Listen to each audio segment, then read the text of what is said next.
Welcome to this concealed carry firearms comparison. I have 4 firearms here on the table today that I'm going to be comparing to each other. The first is the Ruger LC9, then we have the Glock 43, then the M&P Shield, and the Keltec PF9.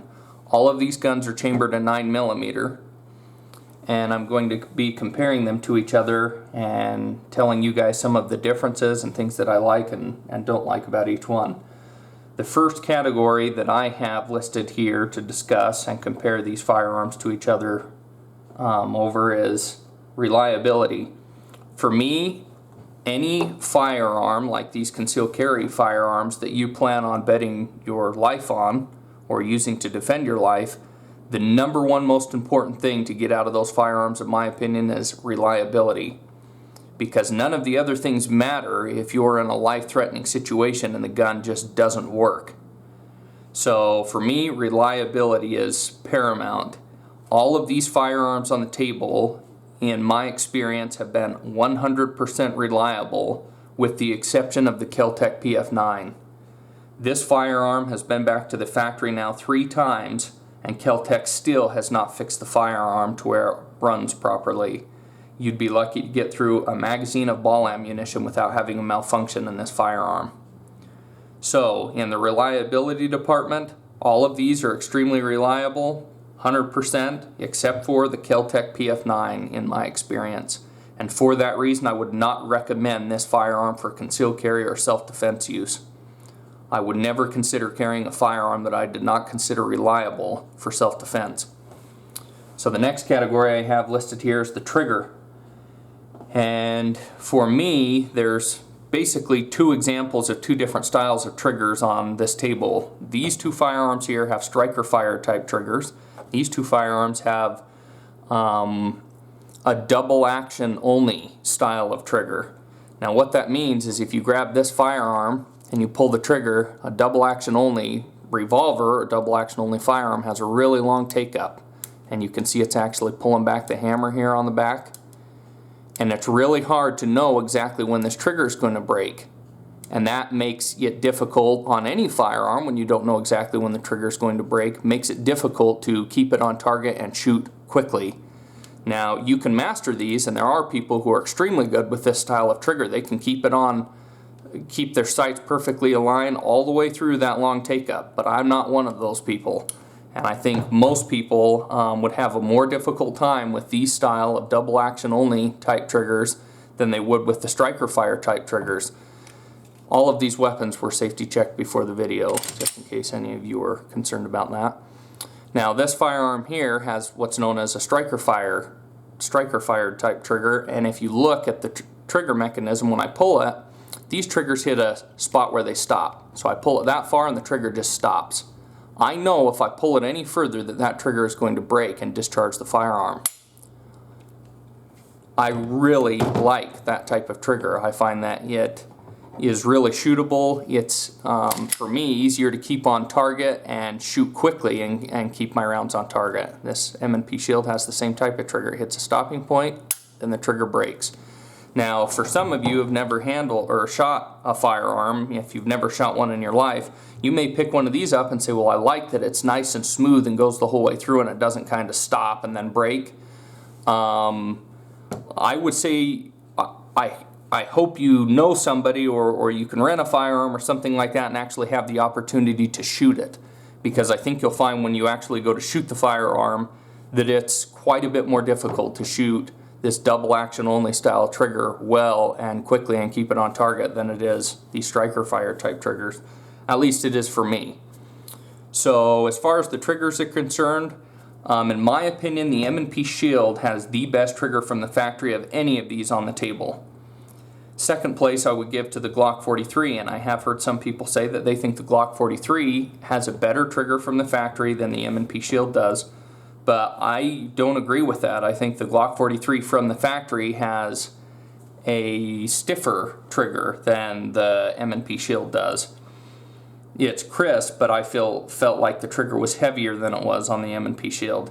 Now, with Glocks and with some other handguns, I think you may be able to do this with the M&P Shield, but I don't know. But I know with Glocks, you can change a lot of the parts on the firearms. They have really good aftermarket support.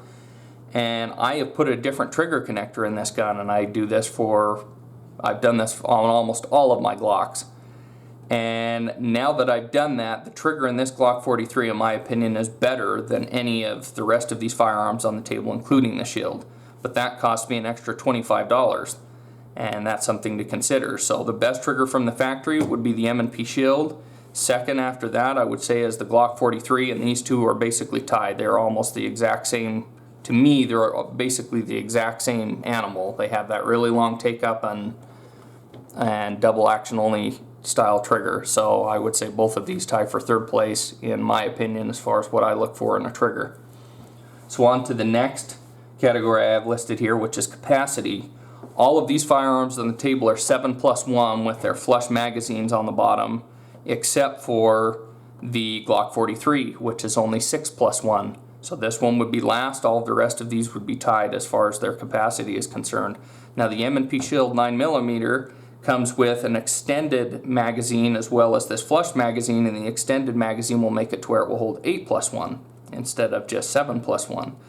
So from the factory, last place. All the rest of these, well, I would say first place, because you can get the extension from the factory, or you can run it with the flush base plate.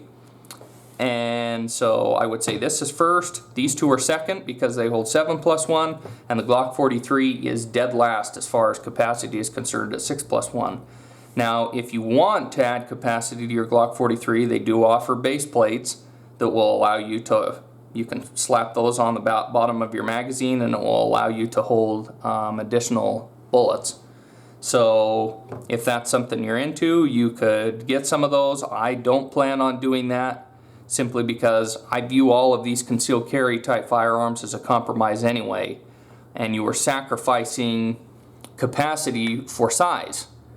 So if I need more bullets or more ammunition, I just carry a bigger gun.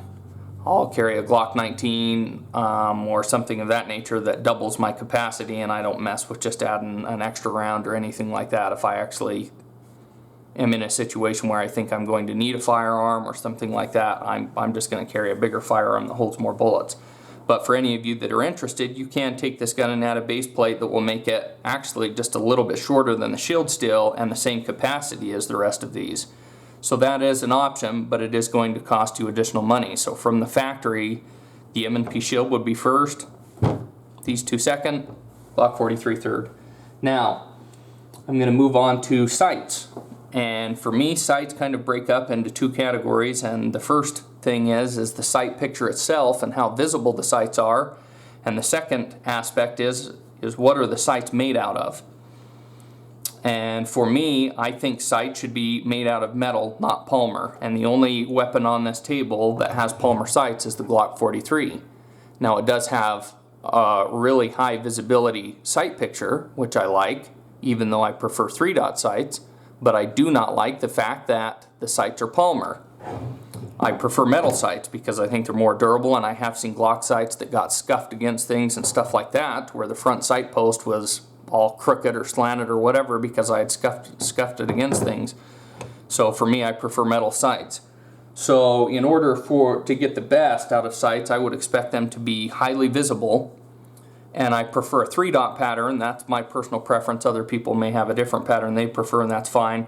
And then the second thing would be that the material is a sturdy material like metal, or that it is metal. So when we look at this Keltec PF9 and Ruger LC9, these sights are not as visible as the Glock sights or the Shield sights. They are 3-dot sights, which I like, but they are metal, and I prefer metal sights.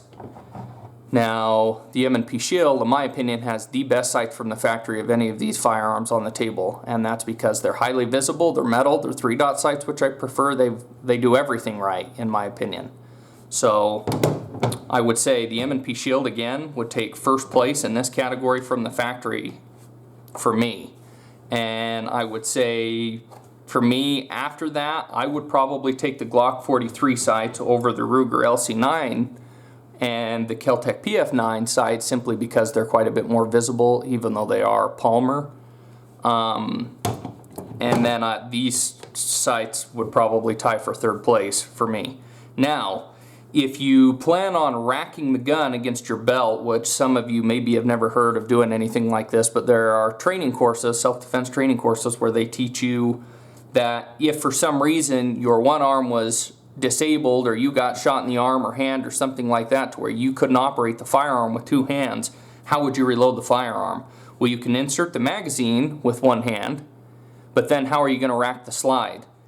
And one of the drills that some of those places teach is that you can take the firearm and you can take this rear sight, and you can see how that kind of sticks out like that. You can take that sight and rack it against your belt buckle or your belt to cycle the weapon. So you can insert the magazine one-handed and rack that against something, rack it against a wall or a rock or anything like that.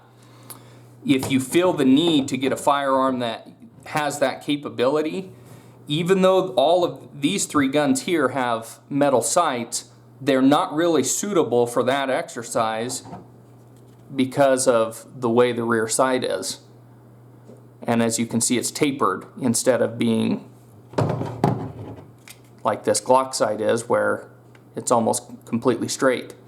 So this will snag something pretty easy. This won't snag something nearly as easy. You may be able to do it, but if you are really looking for that capability, you would usually try to get a sight that is a metal sight but looks more like the sight that you see on this Glock.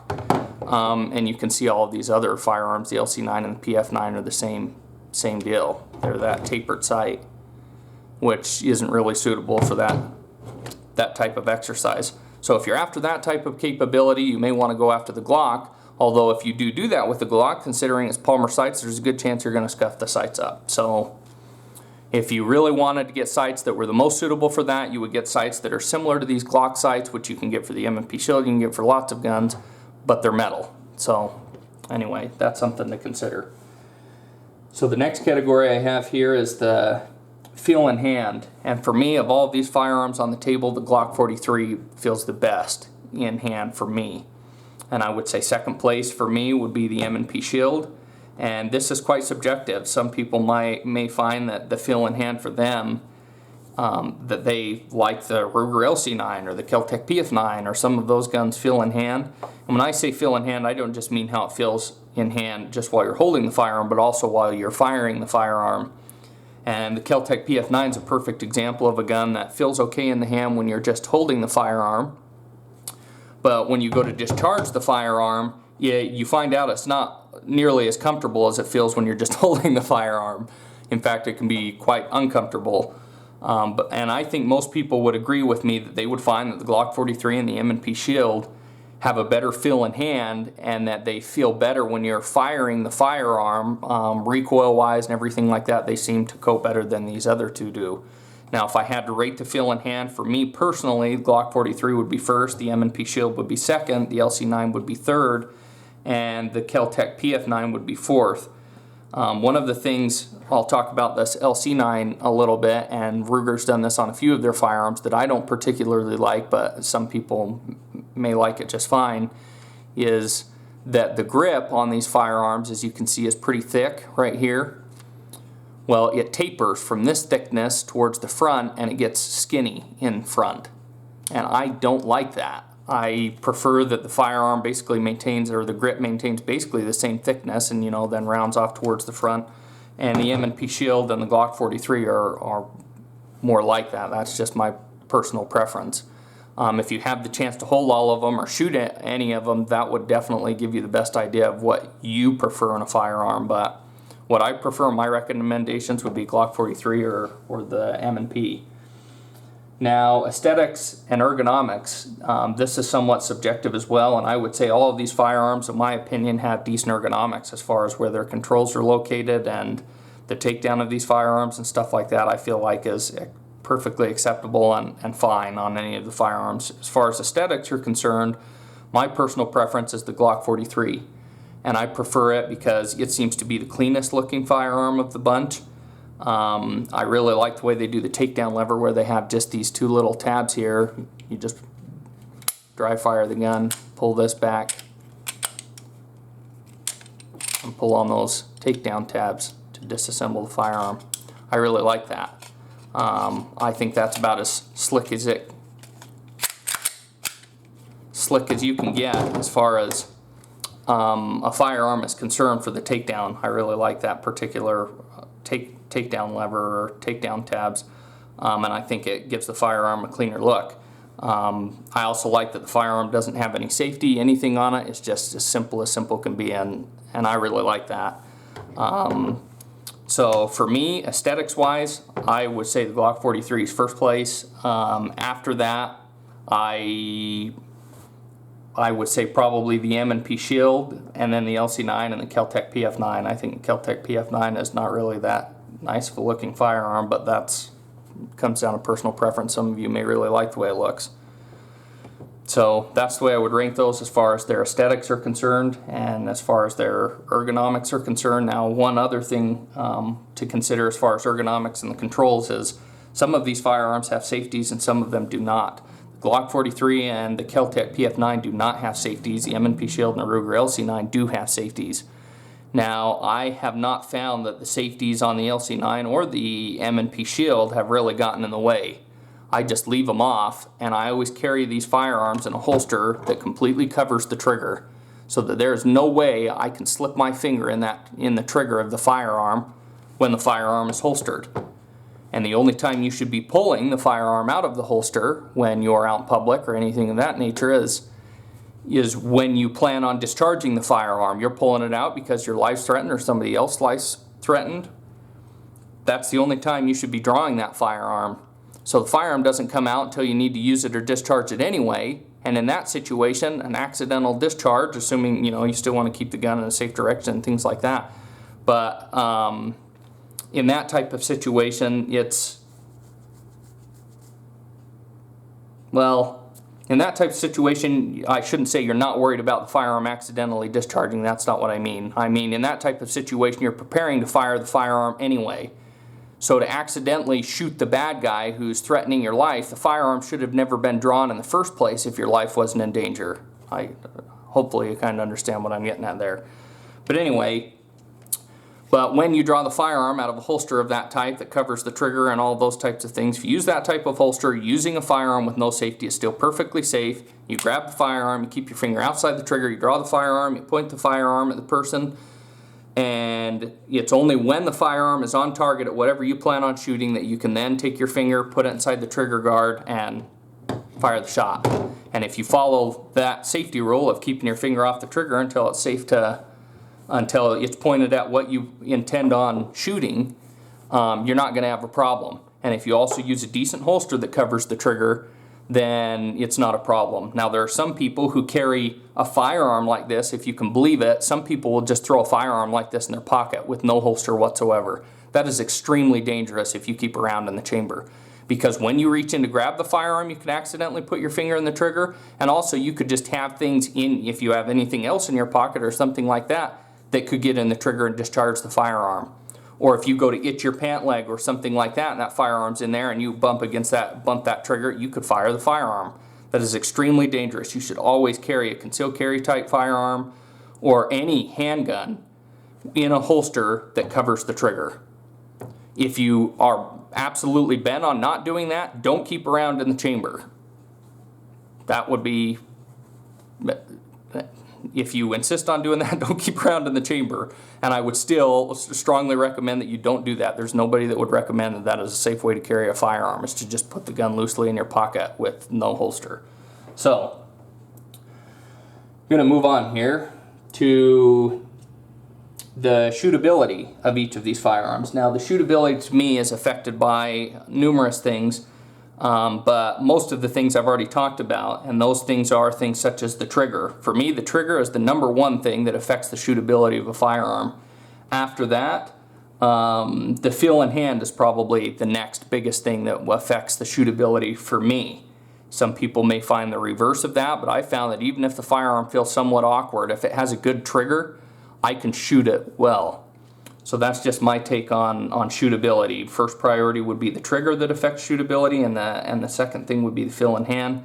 After that, the sights do play a factor in shootability, but to me, all of these firearms have sights that are more than adequate to get really good groups out of, or to shoot really proficiently to me, the biggest thing that holds some of these firearms back is the triggers. And the triggers in these two firearms, for me, really affect the shootability and really hold them back.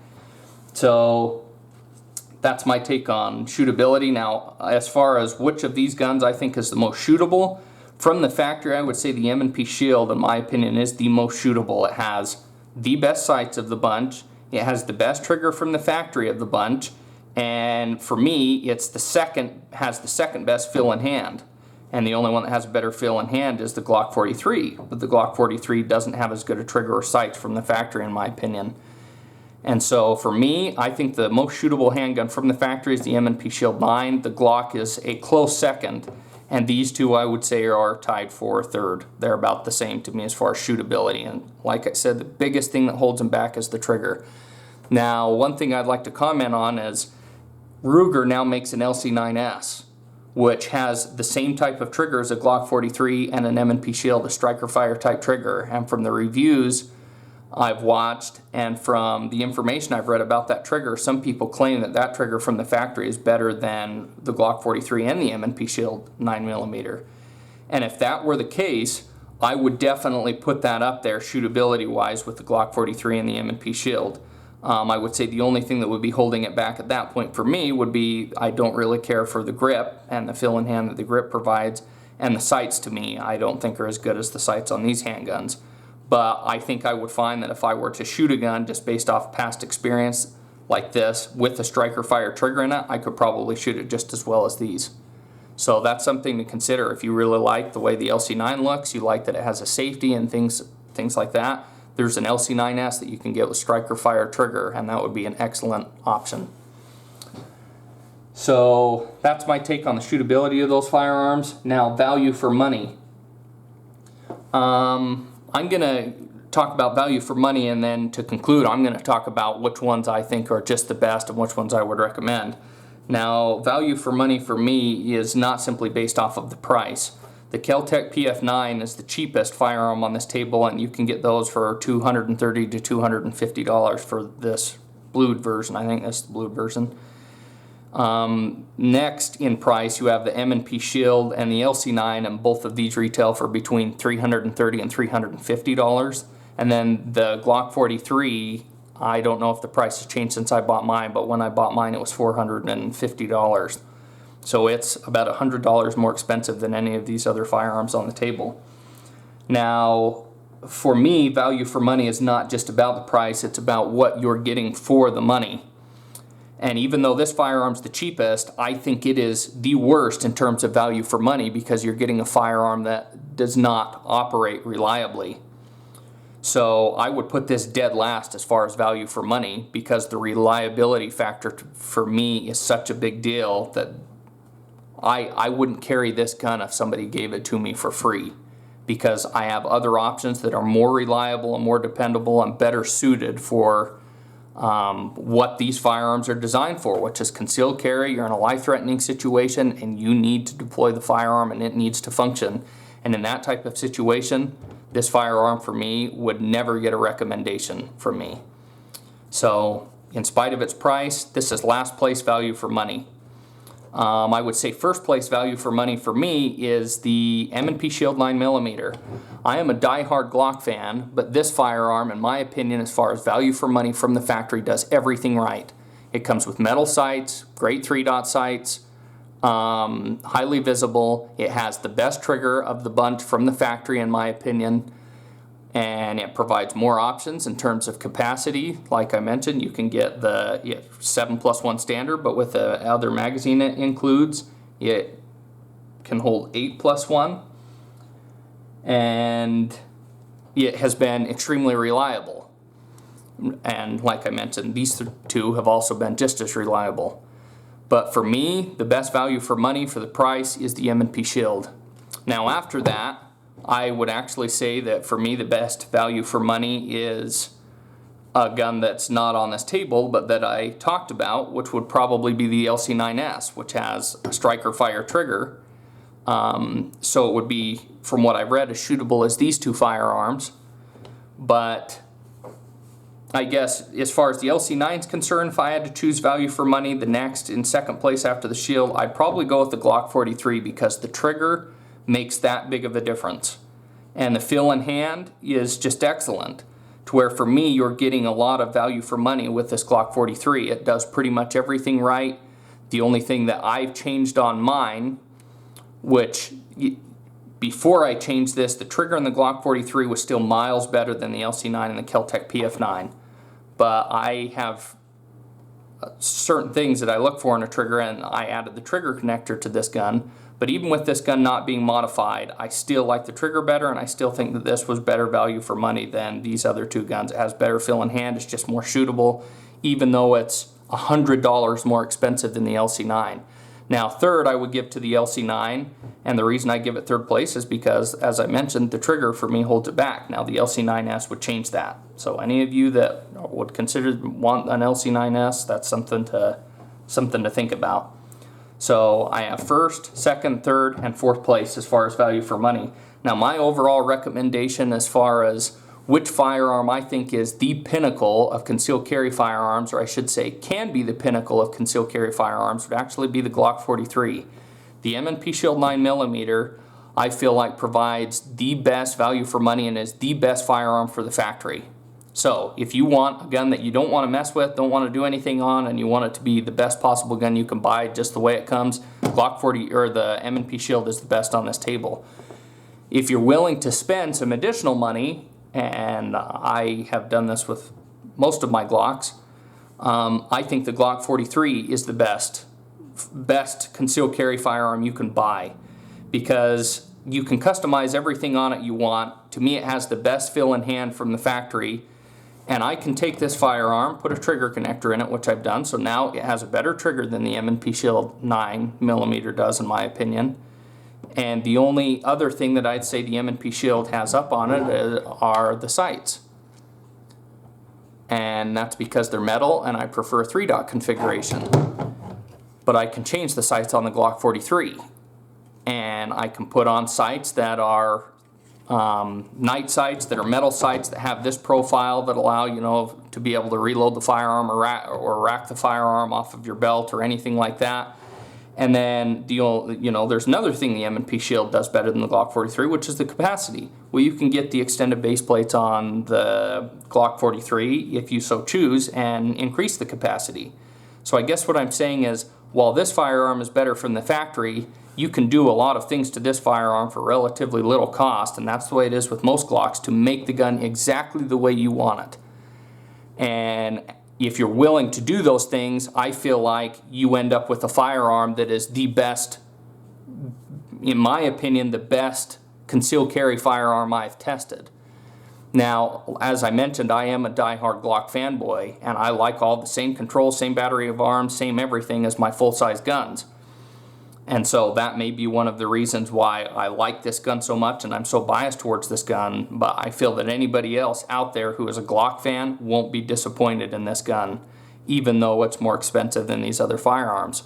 But from the factory, I can't argue with the fact that the M&P Shield does it better than the Glock 43 from the factory, and it has the most to offer from the factory. So if you are willing to if you're a newcomer to firearms and you don't own any firearm at all, I would recommend the M&P Shield. If it's going to be, if you don't own any other firearms yet, I would buy the Shield simply because it's the best value for money and you're not going to have to mess with anything. Now, if you already own some firearms, like if you already own a Glock, for example, or you already own a full-size Smith & Wesson or a full-size Ruger or something like that, typically I would recommend that you stick with the same family of firearms. So if you already own a full-size Glock, buy a Glock 43. Why? Because if you have your wife or kids or anybody else, you're teaching somebody how to shoot that gun, if they've shot your full-size guns, they can pick this gun up and they're going to know how to take it apart. They're going to know how to do everything on the firearm already because you stuck with the same family, battery of arms, everything is the same. And that's what I've done with my firearms. I think one of the reasons I'm such a Glock fanboy is because it just happens to be what I bought first. I think Smith & Wesson's offerings and probably Springfield's offerings and some of the other Palmer type guns with striker fire triggers are probably every bit as good as the Glock. It's just I ended up buying a Glock first and then I bought a whole bunch more of them and that's what I'm used to shooting, and so for me, I just stick with the same family.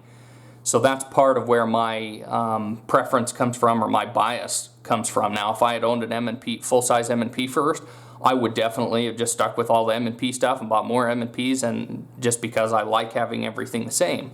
Magazines are interchangeable for a lot of the different guns, different sizes, stuff like that. And anyway, so that would be my recommendation, is that you stick with the same family that you already own. So if you already own full-size M&P, stick with that. You own full-size Glock, I would stick with that, just because it makes training and taking the gun apart and things like that a lot easier. Now,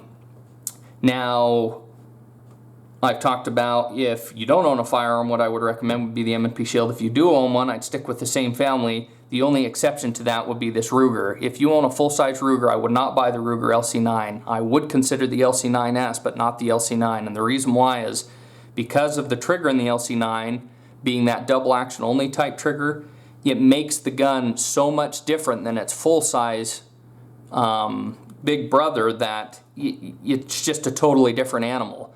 If you take any of the Glocks or the M&Ps or any of those and you've shot one, you can pick up other striker fire guns and shoot them reasonably well, or you can pick up their smaller version, you know, their concealed carry guns, and shoot them, and they're going to feel about the same. If you take a full-size Ruger and then you take this gun and shoot it, you're going to shoot all over the place with this gun because of the trigger. The trigger is so much different than the full-size Ruger trigger, because full-size Ruger trigger is like the trigger in these guns. It's a striker fire trigger. So I think that was a major mistake as far as the LC9 is concerned, and I think Ruger probably recognized that, and that's why they offered the LC9S. So if you want a really good trigger, I would get, and you want to stick in the same family of Ruger, I would get the LC9S. So that's my take on these firearms and my comparison between these firearms. Like I said, I would not recommend the Keltec at all because it's not reliable. The M&P Shield is the best from the factory. The Glock 43, to me, the sky's the limit on. It has the most potential of any of these types of, or of any of these firearms. And the LC9, I feel like it's held back severely by the trigger. But it is extremely reliable, and if you decide to go with an LC9 or an LC9S and you're in a life-threatening situation, in my experience, that gun is going to work, and that's the most important thing. So if you have one, don't feel bad about it. You know, don't let my opinion change your view or what you like or don't like or anything like that. I'm just giving you my take on it. I've had the opportunity to shoot these extensively, and it's just what I've seen in my experience with these firearms. So that's all I've got for today, guys. If you have any comments or any opinions you'd like to share about these particular firearms and your likes and dislikes or recommendations, feel free to leave a comment on this video, and I'll get back to you guys as soon as possible. And try to keep the comment section clean and positive and constructive. There's a lot of people who don't know anything about firearms and haven't had the opportunity to shoot firearms, and I'm just trying to help them, kind of steer them in the right direction based off of my experience, so that they don't have to buy 4 firearms to end up with one that they feel like is the best one. Any of you who own a lot of firearms have probably been through that type of experience. So that was my objective with this video, is to try to help newcomers and also help anybody who just doesn't own these firearms kind of know what to expect and what I like and what I look for in a firearm. So anyway, I'll catch you guys later. Take care.